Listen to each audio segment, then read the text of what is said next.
I want to bring in Eric Fudali, partner at the Bloom firm, who has represented 11 Epstein survivors. Eric, thanks so much for joining us.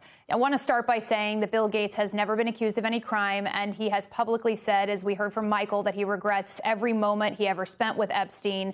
But still, you heard Raja Krishnamoorthi saying that he doesn't believe that Gates has been as candid or forthcoming as he could be.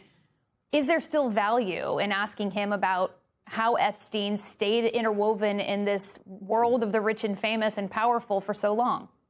There's absolutely value in questioning Bill Gates. And what's important to remember is in 2008, while I have plenty to say about the sweetheart deal that Alex Acosta gave Jeffrey Epstein, but in 2008, as you mentioned earlier, Jeffrey Epstein became a publicly registered sex offender. So that means anyone who associated with Jeffrey Epstein and did any amount of reasonable research on the person they were either becoming friends with or doing business with would have and should have known that he was a registered sex offender. And Bill Gates has admitted in his opening statement that he first met Jeffrey Epstein in 2011. So that means not only was Bill Gates associating with a known registered sex offender, but anyone that Bill Gates witnessed in Jeffrey Epstein's orbit, anyone who was close to Epstein, facilitated, any of Jeffrey Epstein's meetings, spent a lot of time with Jeffrey Epstein, was on his island, was in these meetings a lot. Anyone who was closely associated with Jeffrey Epstein after 2008 was knowingly, presumably, associating with a registered sex offender. So I think it's really important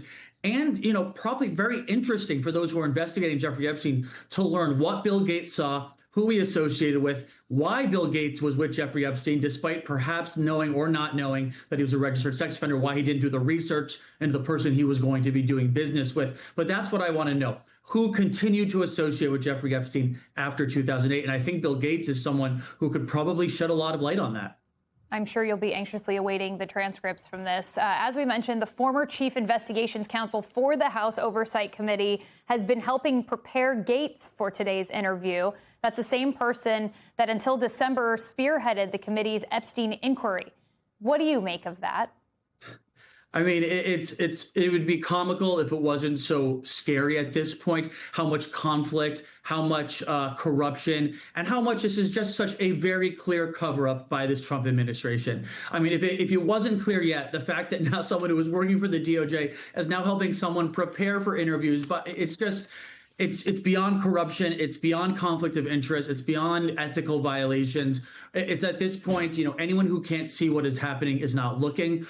This has been a cover up since day one. I don't think the Department of Justice has any interest in actually getting to the bottom or investigating those who might have facilitated or co-abused with Jeffrey Epstein. I think at this point, they're just trying to sweep this story under the rug, trying to move this past. Now, there are members of Congress who are in good faith trying to get to the bottom of this, trying to find real information, perhaps even trying to investigate, those who might have facilitated Jeffrey Epstein. But they are, they're coming up against, I think, the Department of Justice, who, Pam Bondi, Todd Blanche, and beyond have done nothing but shown a complete, utter disrespect and a lack of care for the well-being of the survivors.